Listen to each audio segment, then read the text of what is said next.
அனைவருக்கும் வணக்கம். இன்றைக்கி நம்ம இந்த வீடியோவில் பார்த்திங்கன்னா பிசிடி கோடை பற்றி தான் நம்ம பார்க்க போகிறோம். பிசிடி கோட் அப்படின்றது என்னென்னு பார்த்திங்கன்னா பைனரி கோடட் டெசிமல். ஸோ இது என்ன அப்படின்னு பார்த்திங்கன்னா, இப்போ நம்ம டிஜிட்டல் சிஸ்டம் இருக்குது. எக்ஸாம்பிள் கம்ப்யூட்டர் ஆகட்டும் அல்லது மொபைல் ஃபோன் ஆகட்டும். ஸோ இதெல்லாம் வந்து டிஜிட்டல் சிஸ்டம். ஸோ இந்த டிஜிட்டல் சிஸ்டமில் யூஸ் ஆகக்கூடிய நம்பர்ஸ் என்னென்னு பார்த்திங்கன்னா பைனரி வேல்யூஸ் தான் நம்ம யூஸ் பண்ணுவோம். அதாவது ஜீரோஸ் ஒன்ஸ் தான் வந்து இந்த டிஜிட்டல் சிஸ்டம் வந்து யூஸ் பண்ணிகிட்ருக்கோம். அப்போது என்ன தான் வந்து பைனரி வேல்யூஸை இந்த கம்ப்யூட்டர்ஸ் பயன்படுத்தினாலும் சில நேரங்களில் சில அப்ளிகேஷன்ஸில் சில பைனரி கோட்ஸை வந்து இந்த டிஜிட்டல் சிஸ்டம் வந்து யூஸ் பண்ணோம். இப்போ ஃபார் எக்ஸாம்பிள் நான் வந்து ஒரு டெசிமல் நம்பர் இருக்குது. ஸோ டெசிமல் நம்பராகவே ஆட் பண்ணி ரிசல்ட் எனக்கு டெசிமல்லே வரணும். ஏன்னா நம்ம வந்து பார்த்திங்கன்னா நம்ம ஈஸியாகவே நம்ம டெசிமல் நம்பர்ஸில் வந்து யூஸ் பண்ணி பழகிட்டோம். ஸோ அந்த மாதிரி சுச்சுவேஷனில் நம்ம வந்து கன்வெர்ட் பண்ணி ஒரு டெசிமல் நம்பரை வேறு ஒரு நம்பருக்கு கன்வெர்ட் பண்ணி அதுக்கப்புறம் மல்டிப்ளை பண்ணிவிட்டு அல்லது அதுக்கப்புறம் ஏதாவது அரித்மெட்டிக் ஆப்ரேஷன் செஞ்சுட்டு திரும்ப ரிசல்ட்டை திரும்ப பழைய டெசிமலுக்கே மாற்றுறது கொஞ்சம் நமக்கு வந்து ஒரு யூஸ் பண்ணாத ஒரு வித்தியாசமான ஒரு பழக்கமாக இருக்குது. அப்போ நம்ம என்ன பண்ணுறோன்னா அப்படியே இருக்கிறத அப்படியே டெசிமல்லே ஆட் பண்ணணும், ரிசல்ட்டும் டெசிமல்லே வரணும். அந்த மாதிரி டைமில் நமக்கு வந்து யூஸ் ஆகக்கூடிய கோடு தான் வந்து பார்த்திங்கன்னா பைனரி கோடட் டெசிமல். அப்போது ஒரு டெசிமல் நம்பர் கொடுத்துருக்காங்கன்னா அந்த டெசிமல் நம்பர்லேயே அப்படியே ஆட் பண்ணணும். ஆனால் கம்ப்யூட்டர் வந்து டெசிமல் நம்பரில் ஆட் பண்ணாது. ஏன்னா நாம் கம்ப்யூட்டரில் ஜீரோஸ் ஒன்ஸ் தான் யூஸ் பண்ண முடியும். இதில் வந்து டிஜிட்ஸ், அதாவது 0, 1, 2, 3, 4, 5, 6 என்ற டெசிமல் நம்பர் வந்து கம்ப்யூட்டருக்கு புரியாது.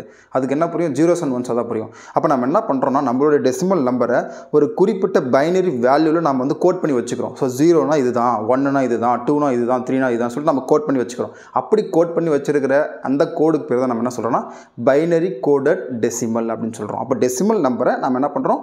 பைனரியில் கோட் பண்ணி வச்சுக்கிறோம். அப்போது பிசிடி வேறு, பைனரி வேல்யூ வேறு, நீங்கள் கன்ஃபியூஸ் பண்ணிக்கூடாது. அப்போது பிசிடி அப்படின்ற கோடில் எவ்வளோ டிஜிட்ஸ் இருக்குன்னு பார்த்தீங்கன்னா 0லேருந்து 9 வரையும் தான் இருக்கும். ஏன்னா நம்ம வந்து இந்த டெசிமல் நம்பரை தான் நம்ம வந்து பைனரி வேல்யூவாக கோட் பண்ணி வைக்கிறோம். அப்போ டெசிமலில் நமக்கு வந்து டோட்டலாக 0லேருந்து 9 டிஜிட்ஸ் தான் இருக்கும். ஸோ அதுதான் உங்களுக்கு போட்டிருக்கேன் பாருங்கள். 0லேருந்து 9 வரையும் தான் இருக்கும் டெசிமல் டிஜிட்ஸு. அப்போ இதை மட்டும் தான் நம்ம என்ன பண்ணுறோன்னா கோட் பண்ணி வைக்கிறோம் பிசிடியில். மீதி இருக்கக்கூடிய 10, 11, 12 மீதி இருக்கக்கூடிய 9க்கு மேலே வரக்கூடியதை நம்ம வந்து கோட் பண்ணுறது கிடையாது. ஏன்னா இந்த டோட்டலாக 10 டிஜிட்ஸை யூஸ் பண்ணி தான் மீதி இருக்கக்கூடிய நம்பர்ஸ் வருது. இப்போ 10 என்ன? இந்த 1 0, 11னா 1 1, 12னா 1 2. அப்போ இந்த 9 டிஜிட்ஸ்லேருந்து தான் மற்ற நம்பர்ஸை நம்ம மேக் பண்ணுறோம் டெசிமலில். அதனால் இந்த 0லேருந்து 9 வரையும் இருக்கக்கூடிய டெசிமல் நம்பர்ஸ் மட்டும் நம்ம என்ன பண்ணுறோம்? கோட் பண்ணி வைக்கிறோம். அந்த கோடுக்கு பேர் தான் பைனரி கோடட் டெசிமல். எத்தனை பிட்ஸில் கோட் பண்ணுறோம் அப்படின்னு பார்த்தீங்கன்னா 4 பிட்ஸில் கோட் பண்ணுறோம். ஏன் பார்த்தீங்கன்னா நமக்கு வந்து மினிமமாக 4 பிட்ஸ் தேவைப்படுது. எப்படின்னு பார்த்தீங்கன்னா 0லேருந்து 7 வரையும் நம்ம கோட் பண்ணணும் அப்படின்னா 3 பிட்ஸ் நமக்கு மினிமம் தேவைப்படும். இதில் பைனரியில்.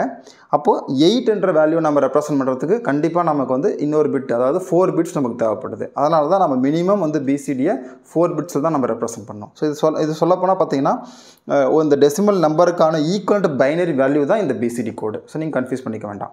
அப்போ 0லேருந்து 9 வரையும் இருக்கக்கூடிய பைனரி வேல்யூ தான் பிசிடி கோடு. அப்போ மீதி 10, 11, 12 என்ன வரும்? ஸோ இப்போ நம்ம அதை போடலாம். இப்போ உங்களுக்கு பைனரி கோடு என்னென்னு புரிஞ்சிருக்கும். அந்த டிஜிட்டல் சிஸ்டம்ஸ் வந்து பார்த்திங்கன்னா சில நேரங்களில் பிசிடி கோட் இல்லாமல் வேறு சில பைனரி கோட்ஸும் வந்து யூஸ் பண்ணுது. அது என்னென்னு பார்த்தீங்கன்னா கிரே கோட்னு ஒன்று இருக்குது. அப்புறம் ஆஸ்கி கோட்னு சொல்லுவாங்க, American standard code for information interchange.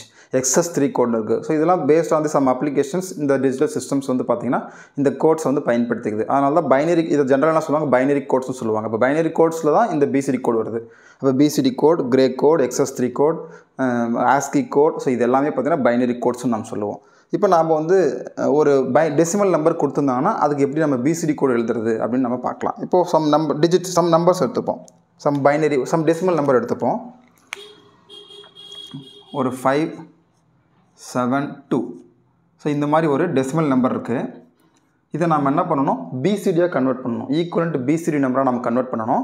So நீங்கள் வந்து இதுவே நீங்கள் வந்து பைனரியாக கன்வெர்ட் பண்ணணும்னா 2ஆல் டிவைட் பண்ணுவோம். நம்ம 2ஆல் டிவைட் பண்ணால் நமக்கு பைனரி கிடச்சிரும்.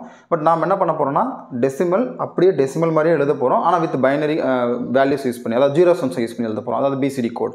அப்போ என்ன பண்ண போகிறோன்னா ஃபஸ்ட்டு 5 கொடுத்துருக்கிற டெசிமல் நம்பரில் ஒவ்வொரு டிஜிட்டையும் தனித்தனியாக எடுத்து பைனரி எழுதுனா நமக்கு கிடைக்கக்கூடியதான் பிசிடி கோடு. ஸோ கொடுத்துருக்கிற நம்பர் வந்து 5, 7, 2. அப்போ 5 ஒரு டிஜிட், 7 ஒரு டிஜிட், 2 ஒரு டிஜிட். இந்த டிஜிட் தனித்தனியாக நம்ம 4 பிட்டில் பைனரியில் எழுதணும்னா சேர்ந்து வரக்கூடியது தான் பிசிடி கோட். இப்போ பாருங்கள் 5க்கான பைனரி என்ன? 0, 1, 0, 1. அதே போல் 7க்கான பைனரி 0, 1, 1, 1. அதே போல் 2க்கான பைனரி 0, 0, 1, 0. அப்போது 5, 7, 2 அப்படின்ற டெசிமல் நம்பருக்கான பிசிடி கோடு பார்த்திங்கன்னா 0 சேர்த்து எழுதிக்கோங்க 0101 0111 0010. ஸோ இதுதான் பார்த்திங்கன்னா பிசிடி கோட். ஸோ கொடுத்துருக்க டெசிமல் நம்பரில் அந்த டிஜிட்ஸை தனித்தனியாக எடுத்து அதுக்கு ஈக்குவலண்ட் பைனரியில் எழுதிட்டிங்கன்னா ஸோ அதுதான் நமக்கு வந்து பிசிடி கோட் அப்படின்னு நம்ம சொல்கிறோம். இதுவே கொடுத்துருக்கிற ஹெக்ஸாடெசிமலில் நம்ம 4 பிட்டாக எழுதணும்னா கிடைக்கக்கூடியது பைனரி. கன்ஃபியூஸ் பண்ணிக்க வேண்டாம். ஸோ அது ஏற்கனவே நம்பர் கன்வர்ஷனில் நம்ம பார்த்துருக்கோம். ஸோ கொடுத்துருக்கிற நம்பர் டெசிமல் நம்பர், அந்த டிஜிட்ஸை ஒவ்வொன்றா எடுத்து தனித்தனியாக பைனரியில் எழுதணும்னா கிடைக்கக்கூடியது பிசிடி கோட். இதுவே கொடுத்துருக்கிற நம்பர் வந்து ஹெக்ஸாடெசிமல் அப்படின்னா அந்த ஹெக்ஸாடெசிமல் நம்பர்னுடைய ஒவ்வொரு டிஜிட்டையும் தனித்தனியாக எடுத்து நம்ம இதே போல் 4 பிட்ஸில் பைனரியில் எழுதணும்னா கிடைக்கிறது பைனரி நம்பர். ஸோ கன்ஃபியூஸ் ஆகிக்கூடாது. அதே போல் கொடுத்துருக்கிற ஆக்டல் நம்பரை 3 பிட்ஸில் பைனரியில் எழுதணும்னா கிடைக்கக்கூடியது பைனரி நம்பர். ஸோ அதே நம்ம நம்பர் கன்வர்ஷன்ஸில் பார்த்துருப்போம். உங்களுக்கு பிசிடி கோடு புரிஞ்சிருக்குன்னு நினைக்கிறேன். நெக்ஸ்ட் கிளாஸில் நம்ம வந்து கிரே கோடை பற்றி பார்ப்போம். Thank you friends.